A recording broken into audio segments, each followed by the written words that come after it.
Halo semua, kembali lagi bersama saya Naya Reza Nabila dengan NIM G024100 di laporan kedua anatomi. Laporan kedua, Randy adalah seorang mahasiswa yang sangat gemar menghadiri acara makan bersama, terutama di restoran dengan konsep organik. Namun pada suatu kesempatan, Randy merasa tidak nyaman karena cepat merasa kenyang padahal baru saja mulai makannya. Hal ini membuatnya khawatir ada yang tidak normal dalam sistem pencernaannya. Sebagai teman yang baik, jelasin ke Randy tentang traktus digestivo superior, mulai dari mulut sampai lambung, serta gimana kompensasi sphincter dan gerakan penyerahan saat dia lagi makan akos di kolom pendek. Ini yang pertama adalah traktus digestivo superior, mulai dari mulut atau cavitas oris. Jadi cavitas oris itu dibagi menjadi dua bagian, ada vestibulum oris dan juga cavitas oris propria yang dibagi berdasarkan atau dibatasi oleh arcus dentalis superior, et inferior dan juga processus oris maxilla et mandibula. Nah, untuk batas-batasnya antamnya ada palatum durum dan tumol, terus itu dasarnya ada diafragma oris dan lidah, lateralnya ada corpus adiposum bucce dan processus alveolus mandibulat maxilla, antaranya itu ada rima oris atau kayak ini lubang mulut saluran itu rima oris. Aduh maaf ya, mas saya nggak bisa menjelaskannya. Untuk posterior itu ada isthmus falcium atau yang saluran yang menuju ke belakangnya nanti ada isthmus falcium. Nah, ini cavitas oris selain yang tadi itu juga ada palatum, lingua, dan gingiva. Untuk palatum itu ada palatum durum dan palatum molk, palatum durum nanti yang keras atau tadi ada tulang. 2/3 itu ada processus palatinus os maxilla dan septic posterior itu dari lamina horizontalis os platini. Untuk palatum molk dia itu terdiri dari 5 musculus atau telpup bernama datanus alveoli platini, terus ada levator alveoli platini, palatopharyngeus, uvule, dan palatoglossus. Untuk yang lingua itu dibagi menjadi dua berdasarkan sulcus terminalis. Jadi nanti dia ada yang sulcalis ini dan ada yang post sulcalis. Ya nanti secara histologis itu emang kelihatan bedanya. Kalau yang presulcalis itu dia bakal isinya tuh papila-papila yang nanti bakal ada papila circumvallata itu yang di bagian sulcus terminalisnya, terus juga ada filiformis sama ada yang veniformis. Sedangkan kalau yang bagian post-sulcalisnya itu nanti dia itu isinya tonsil lingua gitu. Nah terus ini untuk otot-ototnya, otot-otot intrinsik dan ekstrinsik dari lidah. Itu untuk yang ekstrinsiknya itu ada GHSP, gynoglossus, hyglossus, styloglossus, palatoglossus, GHSP. Nah terus untuk yang intrinsiknya itu nanti bakal ada LLTV, levator, longitudinal superior, longitudinal inferior. Terus bisa ada transversalis sama ada yang vertikal.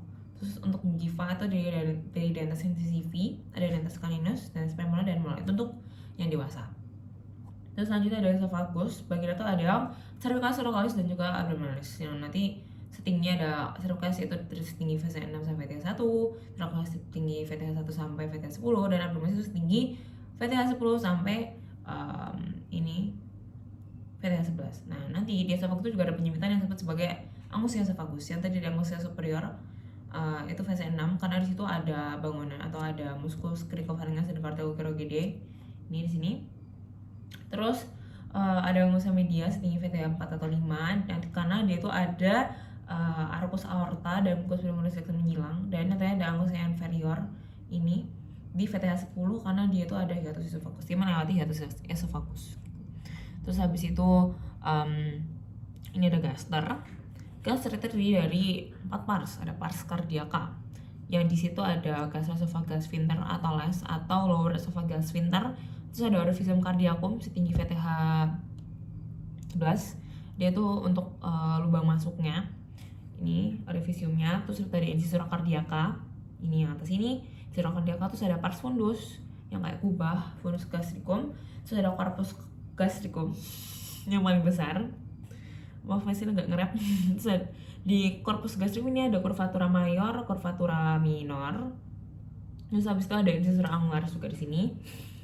Dan terus ada pars pilorica yang terdiri dari antrum pilorica dan juga kanal pilorica, yang dimana di situ nanti bakal ada orificium piloricum setinggi VL1 sini, dan ada musculus sphincter pylori yang di inikan si orifice pyloricum bukan diantaranya, ya itu pokoknya.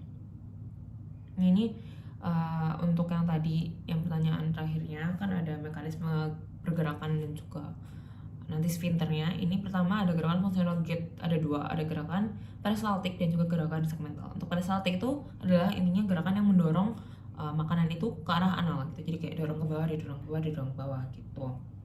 Sedangkan kalau yang segmental itu dia itu bikin makanan itu campur satu sama lain, dan juga misalkan kalau ada enzim itu juga nanti biar makanan itu bercampur dengan enzim itu gitu, jadi bisa dicerna dengan lebih baik gitu. Ini nanti bakal ada di sepanjang gait. Terus ini selanjutnya ada gerakan penyerahan. Yang pertama ini ada di esofagus. Yang pertama ada kan menelan ya. Kita pertama menelan dulu, nanti ada tahap volunteer, ada tahap involunteernya. Nanti tahap involunteer ada fase pharyngeal dan fase esophageal. Terus habis itu juga ada gerakan peristaltik sendiri. Nanti saat setelah kita menelan di esofagus itu kan nanti bakal ada peristaltik yang akan membantu pencernaan mekanik dan juga mendorong si makanan itu ke arah anal gitu, arah bawah. Ya nanti ada peristaltik primer, ada peristaltik sekunder. Terus selanjutnya ini ada sphincter gaster, yang mana kita tahu ada dua. Yang di atas itu ada lower esophageal sphincter atau les atau gastroesophageal sphincter.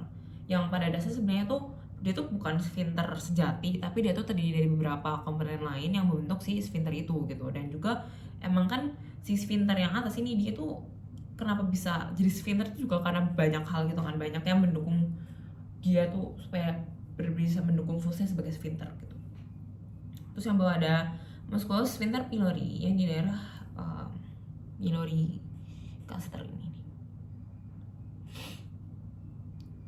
Yang terdiri dari musculus sphincter pylori ya. Nah ini untuk gerakan penyerahan di gaster.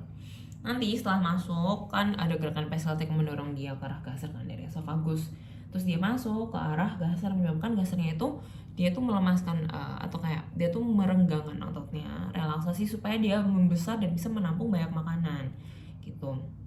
Nah setelah masuk baru deh nanti dia bakal ada kontraksi otot lambungnya, terus juga nanti bakal ada peristaltik yang bakal ngebuat makanan itu lebih halus lagi, lebih dicerna lagi, dan juga untuk mencampurkan makanan-makanan itu dengan enzim. Nah ini ada kontraksi lambung, campuran makanan dengan enzim hasil, terus ada kontraksi peristaltik supaya makanannya itu bisa lebih halus lagi. Terus nanti bakal ada gerakan peristaltik dan bakal ada kalau misalkan udah dari duodenum tuh dia udah kosong gitu ya, udah bisa nih makanannya lanjut ke duodenum, nanti makanannya tuh bakal